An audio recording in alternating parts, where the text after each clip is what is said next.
وعلى آلك وأصحابك يا نور الله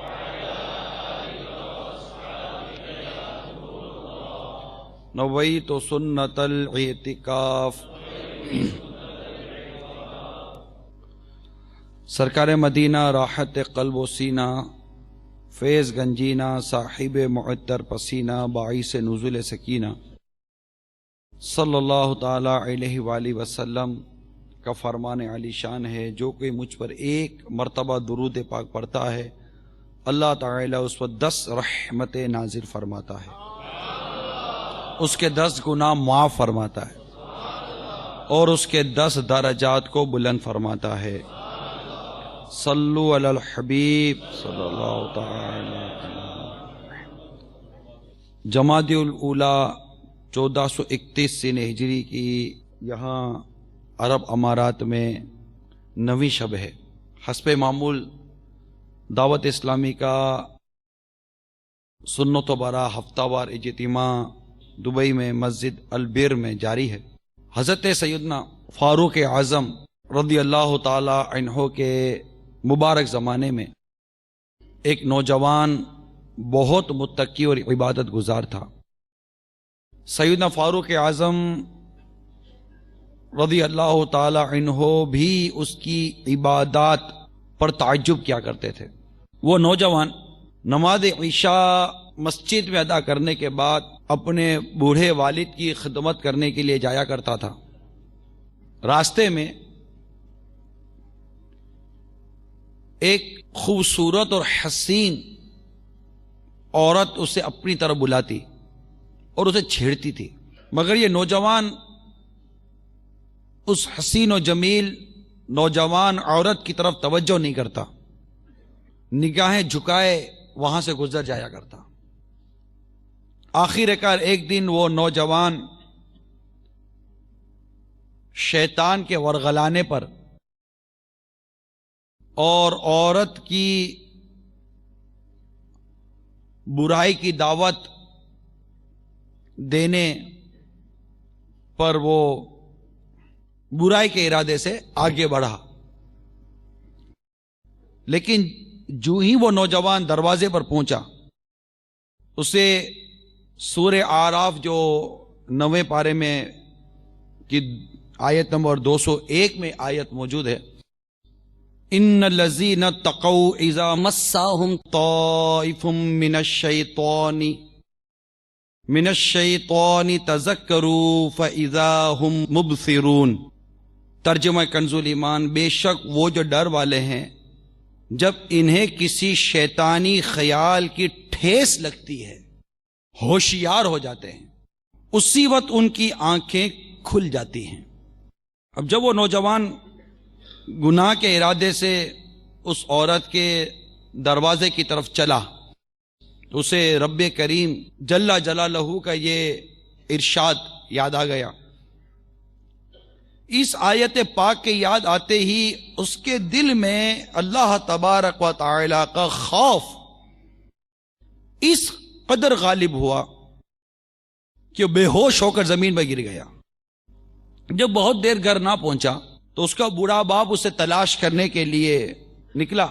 جب اس مقام پر پہنچا جہاں اس کا بیٹا بے ہوش ہے تو لوگوں کی مدد سے اٹھوا کر وہ گھر لے آیا. اب نوجوان بیٹے کے ہوش آنے پر باپ نے تمام واقعہ دریافت کیا. نوجوان نے پورا واقعہ بیان کر دیا. اب واقعہ بیان کرتے ہوئے جب نوجوان نے اس سورہ اعراف کی اسی آیت کریمہ کو دہرایا تو ایک مرتبہ پھر خوف خدا عز و جل اس شدت سے اس پر غالب ہوا کہ اس نے زوردار چیخ ماری اور اس کا دم نکل گیا. خوف خدا عز و جل کے سبب اس کا انتقال ہو گیا. راتوں رات اسے غسل و کفن و دفن کا انتظام کر لیا گیا. صبح جب یہ واقعہ فاروق اعظم رضی اللہ تعالی عنہ کی خدمت میں پیش کیا گیا تو آپ اس کے والد کے پاس تعزیت کے لیے تشریف لے گئے. آپ نے اسے فرمایا کہ ہمیں اطلاع دے دیتے، ہم بھی جنازے میں شریک ہو جاتے. والد صاحب نے عرض کی امیر المومنین آپ کے آرام کا خیال تھا، اس وجہ سے آپ کو اطلاع نہ دی. آپ نے ارشاد فرمایا مجھے اس نوجوان کی قبر پہ لے چلو.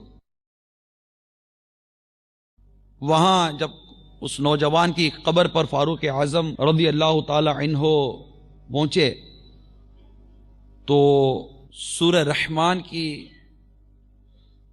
46 نمبر آیت آپ نے تلاوت کی. وَلِمَنْ خَافَ مَقَامَ رَبِّهِ جَنَّتَانِ، ترجمہ کنز الایمان، اور جو اپنے رب کے حضور کھڑے ہونے سے ڈرے اس کے لیے 2 جنتیں ہیں.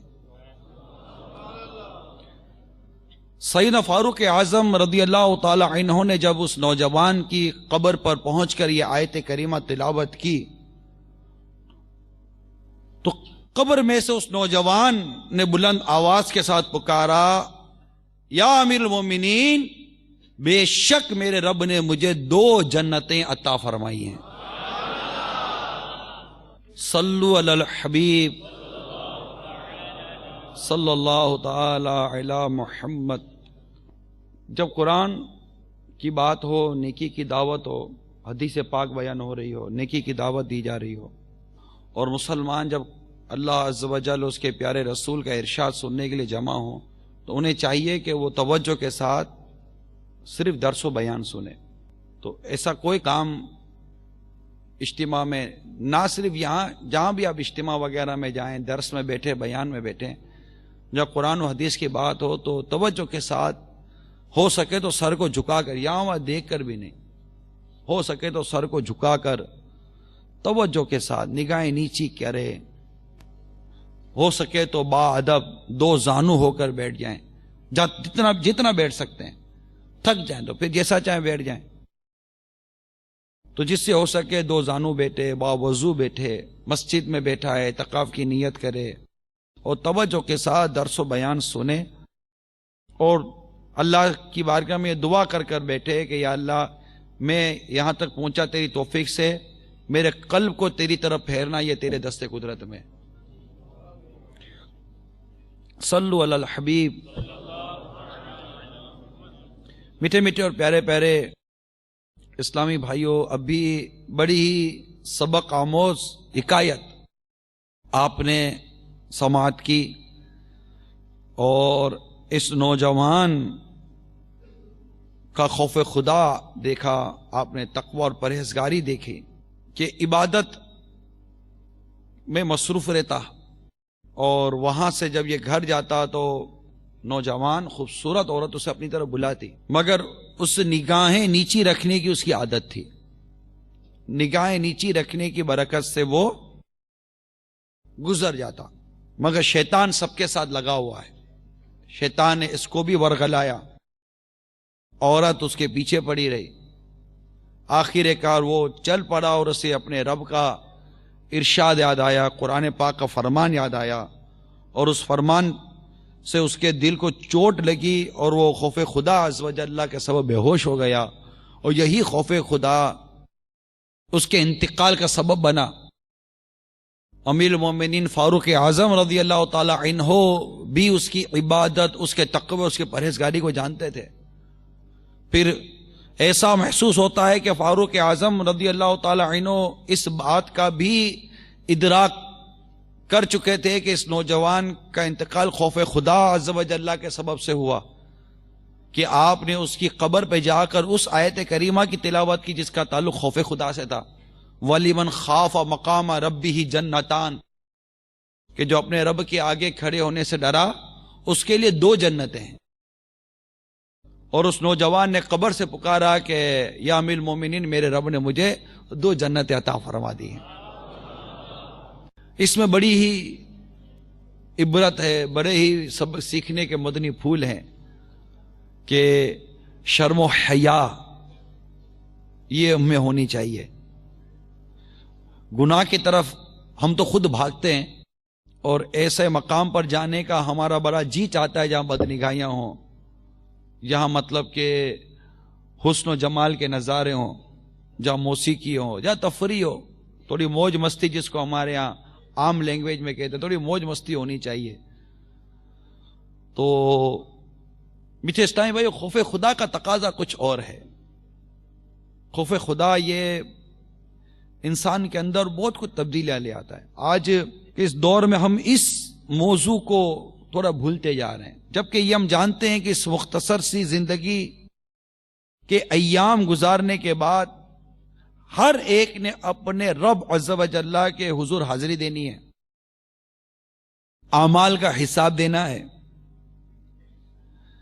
جس کے بعد رحمت الہی ہماری طرف متوجہ ہونے کی صورت میں جنت کی اعلیٰ نعمتیں ہمارا مقدر بنیں گی، یا پھر گناہوں کی شامت کے سبب جہنم کی ہولناک سزائیں ہمارے نصیب میں ہوں گی. اللہ ہم سب کو جہنم کے عذاب سے محفوظ فرمائے، جنت و فردوس میں اپنے پیارے حبیب کا پڑوس پیر و مرشد کے ساتھ عطا فرمائے. تو ان ناگفتاب حالات میں کہ جہاں ہوش سنبھالنے کے بعد ہم ایک عجیب سی زندگی میں کھو گئے، اور خوف خدا عز و جل جو کہ یوں سمجھیے کہ ایک بنیاد ہے، اللہ کا خوف یہ ایک بنیاد ہے. اس موضوع کو بیان کرنے کی آج چند وجوہات بھی پیش نظر، ہر دفعہ کوئی نہ کوئی وجہ تو پیش نظر ہوتی ہے. یہ اتنا اہم موضوع ہے میٹھے اسلامی بھائیوں کہ اگر خوف خدا نصیب ہو جائے نا تو یوں سمجھیے کہ ہمارا سارا نظام بہتر ہو جائے. کہ مسلمان کا یہ اعتقاد ہے، مسلمان کا یہ ایمان ہے کہ میرا رب مجھے دیکھ رہا ہے، اللہ مجھے دیکھ بھی رہا ہے، اللہ مجھے سن بھی رہا ہے. ٹھیک ہے، اب یہ اعتقاد اپنے ذہن میں رکھتے ہوئے، اور ہے مسلمان کا اعتقاد ہے، مسلمان کا ایمان ہے کہ میرا رب مجھے دیکھ بھی رہا ہے، میرا رب مجھے سن بھی رہا ہے. خوف خدا کا مطلب کیا؟ اللہ تعالی کی بے نیازی، کہ وہ بے نیاز ہے. اللہ الصمد، اللہ بے نیاز ہے، ہم نیاز مند ہیں. خوف خدا کا مطلب یہ ہے کہ اللہ تعالیٰ کی بے نیازی، اس کی ناراضگی، اس کی گرفت، اس کی طرف سے دی جانے والی سزاؤں کا سوچ کر انسان کا دل گھبراہٹ میں مبتلا ہو جائے. یہ ہے خوف خدا عز و جل کا مطلب، کہ اللہ بے نیاز ہے، ہم نیاز مند ہیں.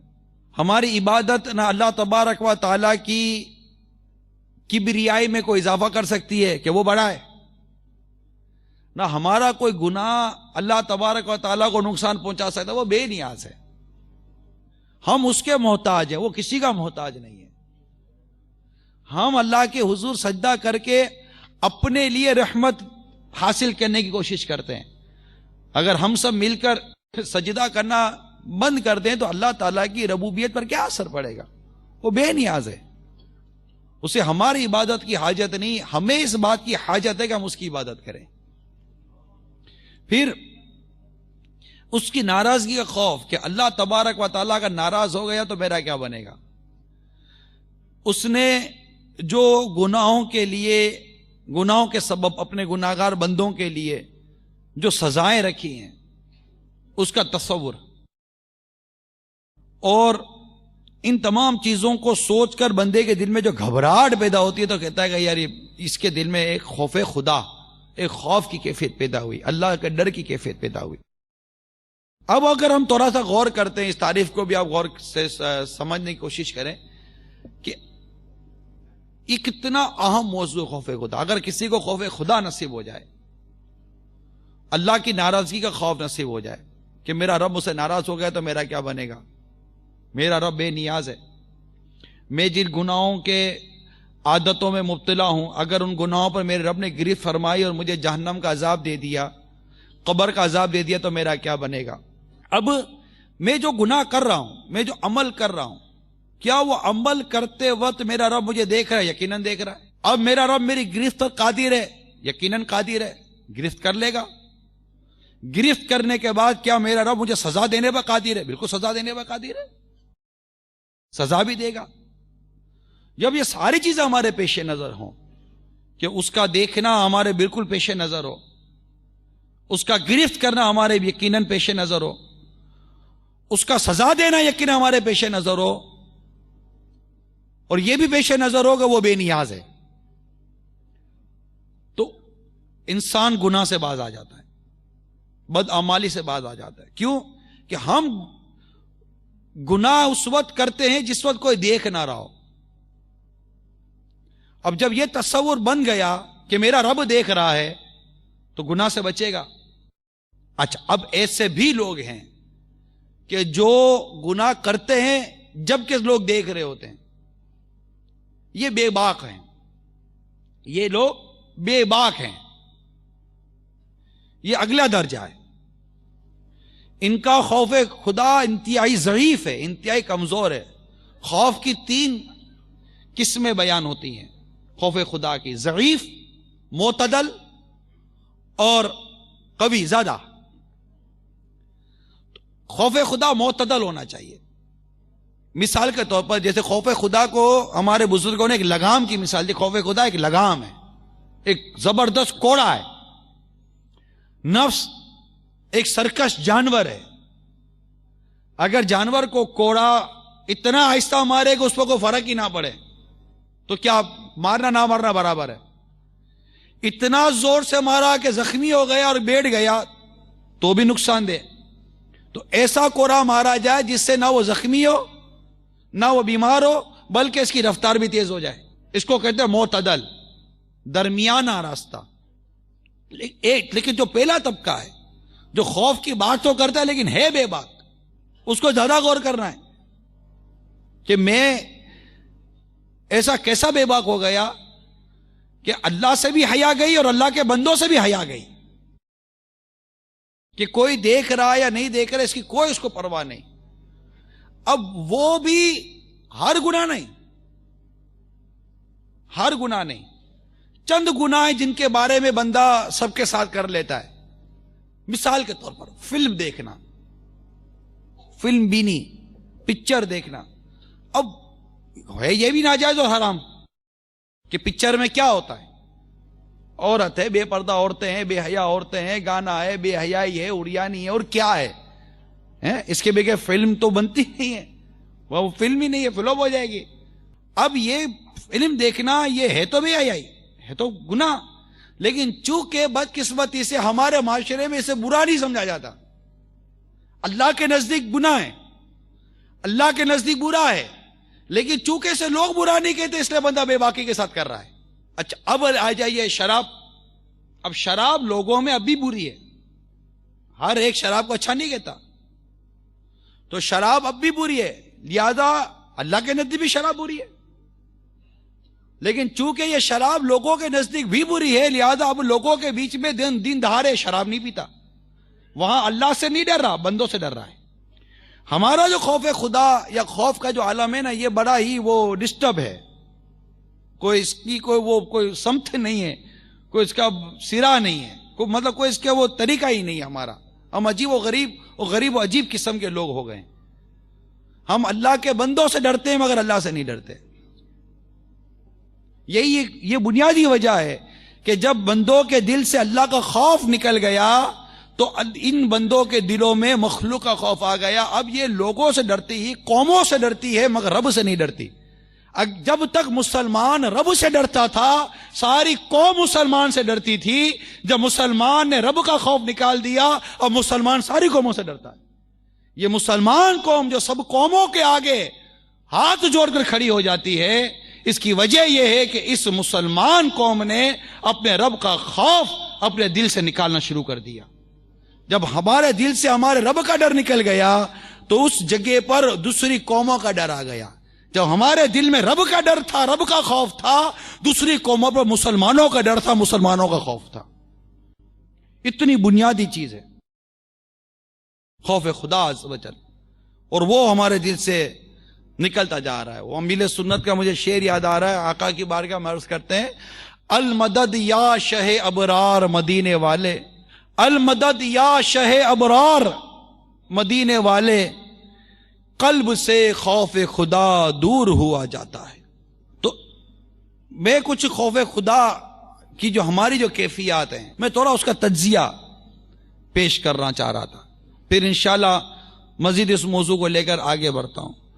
تو ہم ان چیزوں سے ڈرتے ہیں جن کے بارے میں لوگ کیا کہیں گے. جیسے بدکاری ہے، کوئی کھل کر نہیں کرتا، لوگ کیا کہیں گے، اللہ کیا کہے گا، اللہ کیا فرمائے گا. اللہ نے اس کو ناپسند کیا، اللہ نے کرنے سے منع کیا، اللہ ناراض ہو جائے گا، اس کا ڈر کتنا؟ گانا سنتا ہے تو یہ تو گانا تو اب جس کا ایسا مذہبی ذہن بنا ہوا ہے، مدنی ذہن بنا ہوا ہے، وہی بچتا ہے، باقی گانا نہیں سنے گا تو موبائل فون میں میوزیکل ٹیم سنے گا، کسی بھی طور پر اپنے آپ کو تسکین دے دے گا کہ یار چلو مزہ آ گیا، کچھ میوزک خود تو سنا، موبائل کے نام پر ہی سن لیا، ورنہ تو یوں اگر سننے بیٹھتا تو لوگ مارتے کہ ارے مولانا میوزک سنتا ہے، لیکن موبائل فون میں میوزک بجتا ہے تو کوئی مولانا کو کیا بولے گا کہ مولانا میوزک سنتے ہو؟ تو اب مولانا بھی میوزک تو سنتا ہی ہے داڑھی والا، موبائل فون کے اندر ٹیپ میں سنے گا، ٹی وی میں سنے گا تو لوگ برا والا بولیں گے، اب موبائل میں سن رہا ہے کیونکہ لوگ اس کو برا سمجھتے نہیں ہیں، لوگ ہمارا کیا ہے؟ لوگ اللہ نے منع کیا ہے، اللہ ناراض ہو جائے گا، اللہ کو برا لگے گا، اس کو کون سوچتا ہے؟ لوگ کیا کہیں گے، لوگ کیا کہیں گے، بس لوگ کیا کہیں گے، لوگ کیا کہیں گے، یہ کرو ٹھیک ہے، یہ نہیں کرنا کیوں؟ لوگ کیا کہیں گے، وہ کر لو یہ نہیں کرنا کیوں؟ لوگ کیا کہیں گے، یہ پہن لو وہ نہیں پہننا کیوں؟ لوگ کیا کہیں گے۔ تو ہمارا جو ذہن ہے نا وہ یہ لوگ کیا کہیں گے، لوگوں کی ناراضگی، لوگوں کی پسند، لوگوں کی چاہت، لوگوں کو اچھا لگنا، لوگوں کو برا لگنا، یہ سب کچھ ہمارے پیش نظر ہو چکا ہے۔ لوگ کیا کہیں گے، لوگ کیا کہیں گے، لوگ کیا کہیں گے، میرے مصطفیٰ پر کیا بیتے گی، میرے رب عز و جل کو یہ بات بری لگے گی، اچھی لگے گی، اس معاملے میں مسلمان سوچتا ہے نہیں سوچتا، اس کا فیصلہ آپ بھی کر لیجئے۔ البتہ یہ ضرور سوچتا ہے لوگ کیا کہیں گے، دعوت ہے لوگ کیا کہیں گے، بارات ہے لوگ کیا کہیں گے، شیشے کے سامنے کھڑا ہوں لوگ کیا کہیں گے، دسترخوان پر ہوں لوگ کیا کہیں گے، مہمان گھر پر آ رہے ہیں لوگ کیا کہیں گے، کچھ تحفہ لے کے جانا ہے لوگ کیا کہیں گے، اٹھنا ہے لوگ کیا کہیں گے، بیٹھنا ہے لوگ کیا کہیں گے، مسجد میں جا رہا ہوں لوگ کیا کہیں گے، مسجد سے باہر آ رہا ہوں لوگ کیا کہیں گے، جوتا پہن رہا ہوں لوگ کیا کہیں گے، چپل پہن رہا ہوں لوگ کیا کہیں گے، گلاس پہن رہا ہوں لوگ کیا کہیں گے، پین لگانی ہے لوگ کیا کہیں گے، گھڑی پہننی ہے لوگ کیا کہیں گے، بیان کرنا ہے لوگ کیا کہیں گے، ہر طرف ایک ہی آواز ہے لوگ کیا کہیں گے، لوگ کیا کہیں گے، لوگ کیا کہیں گے۔ یہ مسلمان کیوں نہیں سوچتا کہ میرے رب نے اس معاملے میں کیا فرمایا ہے؟ ہم یہی کیوں سوچتے ہیں کہ لوگ کیا کہیں گے، لوگ کیا کہیں گے، لوگ کیا کہیں گے، لوگ کیا کہیں گے۔ آج آپ کے منہ پر اچھا کہیں گے، پیچھے پیچھے برائی کریں گے، لوگ کیا کہیں گے، خوشامد کریں گے لوگ کیا کریں گے، جھوٹی تعریفیں کریں گے لوگ کیا کہیں گے، حسد کریں گے لوگ کیا کہیں گے، غیبتیں کریں گے لوگ کیا کہیں گے، مگر ہمارا ایک ہی نعرہ ہے لوگ کیا کہیں گے۔ جو کرنا ہے لوگوں کے لیے کرنا ہے، مسلمان اپنے رب کے لیے کب عمل کرے گا؟ لوگ کیا کہیں گے، یعنی ہم خالق کا خوف دل سے نکال کر مخلوق کا خوف بسا رہے ہیں، ہم خالق کی خوشنودی دل سے نکال کر مخلوق کی خوشنودی بسا رہے ہیں کہ مخلوق کیا کہے گی، عطر لگانی ہے، خوشبو لگانی ہے، لوگ کیا کہیں گے، ہے نا، گھر میں پردے لگانے ہیں لوگ کیا کہیں گے، کارپیٹ بچھانا ہے، مجھے اچھا لگ رہا ہے اس لیے نہیں بچھا رہا ہوں، لوگ کیا کہیں گے، مکان لینا ہے، مجھے اچھا لگ رہا ہے اس لیے نہیں لے رہا ہوں، لوگ کیا کہیں گے، کار لینی ہے، مجھے اچھی لگ رہی ہے نہیں لگ رہی اس لیے نہیں لے رہا ہوں، لوگ کیا کہیں گے۔ ایک ہی آواز ہے لوگ کیا کہیں گے، لوگ کیا کہیں گے۔ اس لوگ کیا کہیں گے کہ آواز نے ہم سب کو باولا بنا دیا، باولا پاگل بنا دیا، ہر سمجھے کی چیزیں لوگ کیا کہیں گے۔ سود کا اتنا بڑا محل کھڑا کر دیا، کہہ رہے سود سے جان چھڑاؤ، تھوڑا غریب ہو جاؤ، لوگ کیا کہیں گے۔ رشوت کا لین دین بند کر دو، تھوڑے غریب ہو جاؤ، آواز آئے گی لوگ کیا کہیں گے۔ میں اپنا اسٹیٹس نیچے لے آؤ، لوگ کیا کہیں گے۔ میں سوکھی روٹی کھاؤں، لوگ کیا کہیں گے۔ ہر طرف ایک ہی آواز ہے لوگ کیا کہیں گے۔ ارے لوگ کیا کہیں گے، لوگوں کی طرف کب توجہ ہٹے گی؟ ہم اللہ عز و جل کا خوف دل میں پیدا کریں، اس رب کی رضا، اس رب کی ناراضگی کو دل میں بسائیں۔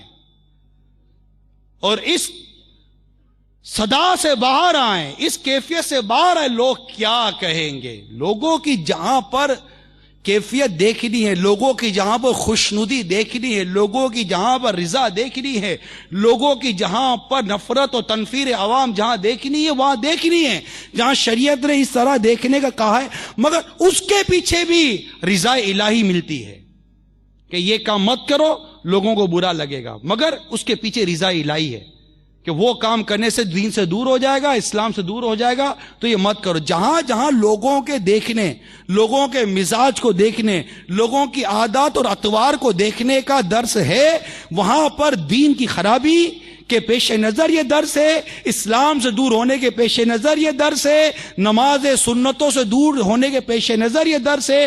اس کے پیچھے بھی ایک نیت محمود اور ایک اچھی نیت چھپی ہوئی ہے، مگر ہمارے افعال اور اعمال کے اندر اسی کوئی نیت نہیں ہے، صرف لوگ کیا کہیں گے۔ ایک ہی ہوا، لوگ کیا کہیں گے۔ آپ سگنل پر کھڑے ہیں، ٹریفک کا ملک کی وہ سگنل جو شریعت سے نہیں ٹکراتا، لوگوں کے فلاح بہبود کے لیے اس پر عمل کرنا واجب ہے۔ مثال کے طور پر سگنل ہے، آپ کے یہاں تو ابھی بھی کیمرے وغیرہ لگے، میں ایک جنرل بات کرتا ہوں، ٹھیک ہے، دنیا بھر کی بات ہے، ہمارے ملک کی بات ہے، آپ کے ملک کی بات ہے، اور دنیا بھر کے ملک کی بات ہے، مگر اس کا تعلق حقیقت یہ ہے کہ ملکی نظام سے بھی نہیں ہے، ہماری عادتوں سے ہے۔ ہماری عادتیں کیا ہیں؟ ہم سگنل پر کھڑے ہیں، آ رہے ہیں، سگنل ہے، کوئی نہیں دیکھ رہا، چلے گئے، اور کوئی دیکھ رہا ہے تو رک گئے، یہاں تک کہ بندہ نہیں کیمرہ دیکھ رہا ہے تو رک گئے، رک جاتے ہیں نا، کیوں؟ سزا ملے گی، سزا ملے گی نا، سزا۔ کیمرہ دیکھ رہا ہے، کیمرہ کسی کو دکھائے گا، وہ دیکھ کر آپ کو چارج شیٹ لگائے گا۔ ایک کیمرے کا اتنا خوف ہے، خدا کا خوف نہیں ہے کہ خدا دیکھ رہا ہے، فرشتے لکھ رہے ہیں، زمین گواہ بن رہی ہے، یومئذ تحدث اخبارہا، سورہ زلزال میں زمین اگل دے گی اپنے راز، کس نے برائی کی اس پر اور کس نے اچھائی کی اس پر۔ تو خوف یہ ہے کہ یہ دیکھ رہا ہے، وہ دیکھ رہا ہے، یا کوئی بھی نہیں دیکھ رہا، کوئی بھی نہیں دیکھ رہا، بس 10 15 20 گاڑیاں کھڑی ہوئی، لوگ کھڑے ہوئے، اور آپ کو کوئی کہہ رہا ہے نکل جا نکل جا، آپ لوگ کیا کہیں گے؟ کیا کہیں گے؟ لوگ کیا کہیں گے؟ نہیں جا رہے۔ ہم اللہ تبارک و تعالیٰ کی رضا کو چھوڑ کر لوگوں کی رضا کے پیچھے، اللہ کے خوف کو چھوڑ کر لوگوں کے خوف کے پیچھے، تو ہماری کیفیت ایسی ہو گئی ہے کہ ہم سگنل پر کھڑے ہیں اس خوف سے کہ ہم ایک دیکھنے والا کیمرہ دیکھ رہا ہے اور جو کسی کو دکھائے گا اور وہ چارج شیٹ لگائے گا، لیکن ہم یہ نہیں سوچ رہے کہ کوئی بات کرتے ہوئے، کوئی کام کرتے ہوئے اللہ تبارک و تعالیٰ کے مقدس فرشتے ہمارے ساتھ ہیں جو ہماری اچھائی اور برائی لکھ رہے ہیں، اور یہ بارگاہ الہ عز و جل میں پیش کیا جائے گا۔ اس وقت میرے بارے میں کیا حکم نازل ہوتا ہے؟ اس وقت جب میری یہ چارج شیٹ میرے رب کے حضور پیش کی جائے گی، کوئی نہیں دیکھ رہا نا، چلو وہاں تو لوگ دیکھ رہے ہیں، کمرے کے اندر پردہ ڈال کر تو کوئی بھی نہیں دیکھ رہا نا، اللہ کے یہ دو مقدس فرشتے میرے ساتھ ہیں، کرامن کاتبین، جو میرے افعال کو، میرے اعمال کو لکھ رہے ہیں، میں جو کر رہا ہوں لکھ رہے ہیں، میں جو بول رہا ہوں لکھ رہے ہیں، میں جو لکھ رہا ہوں وہ لکھ رہے ہیں، میں اچھا کر رہا ہوں برا کر رہا ہوں لکھا جا رہا ہے، اور یہ لکھا ہوا رب تبارک و تعالیٰ کی بارگاہ میں پیش کیا جائے گا۔ اس وقت میرے جرموں کی اتنی بڑی فہرست جب رب کی بارگاہ میں پیش کی جائے گی، اس وقت میرے بارے میں کیا چارج شیٹ نافذ ہوتی ہے، کیا جرم پر کیا سزا دی جاتی ہے، اس کا خوف نہیں ہے، ایک ملکی قانون کا خوف ہے کہ یہاں سے یہ کیمرہ لے کر یا کوئی افسر دیکھ کر آگے میری کمپلین کرے گا، وہاں سے میرے بارے میں جو جرم کی سزا آئے گی اسے کیسے بھگتوں گا، اس کا خوف کھائے جا رہا ہے۔ نہیں کھاتا تو رب تبارک و تعالیٰ کی بارگاہ سے جو سزا آنی ہے اس کا خوف ہمیں نہیں کھاتا کہ اللہ تعالیٰ کی بارگاہ میں، جبکہ اللہ جانتا ہے یہ تو اس کی ایک مشیت ہے، اس کا ایک نظام ہے کہ اس نے کرامن کاتبین ہمارے ساتھ رکھے ہیں، جو ہمارے افعال لکھ رہے ہیں، زمین ہمارے افعال اور ہمارے اقوال اور اعمال کو لکھتی ہے۔ اس طرح اور بھی کئی ایسی مطلب کہ ہاتھ پیر ہیں، یہ ساری چیزیں گواہ بنتی ہیں کہ یہ بھی سارے مطلب کہ وہ وٹنس ہیں ہمارے خلاف، یا فیور میں بات کریں گے یا ان فیور بات کریں گے، یہ سارے وٹنس ہیں، باوجود اس کے کہ میرا رب غیبوں کا جاننے والا، اس کو پتہ ہے میرا بندہ کیا کر رہا ہے، مگر یہ نظام ہے جو قیامت کے دن ظاہر ہوگا، اس کا خوف نہیں ہے، قیامت کے دن کا خوف نہیں، اللہ کی بارگاہ میں پرسش کا خوف نہیں، اللہ کی بارگاہ میں حاضری کا خوف نہیں، ملکی قانون کے اتنے خوف، وہ بھی یہ دنیاوی سزاؤں کا خوف ہے۔ جہاں دنیاوی سزائیں بھی نہیں ہیں، قانون ہے، جہاں عمل نہیں ہے، وہاں بھی لوگ بے باکی کے ساتھ قانون توڑ ہی رہے ہوتے ہیں۔ تو پتہ چلا کہ ہم جس خوف سے ڈرتے ہیں، ایسا خوف بھی شریعت کے معاملے میں ہمارے پاس نہیں ہے، جو ملکی قانون کے خوف سے ہماری جو کیفیت ہو جاتی ہے۔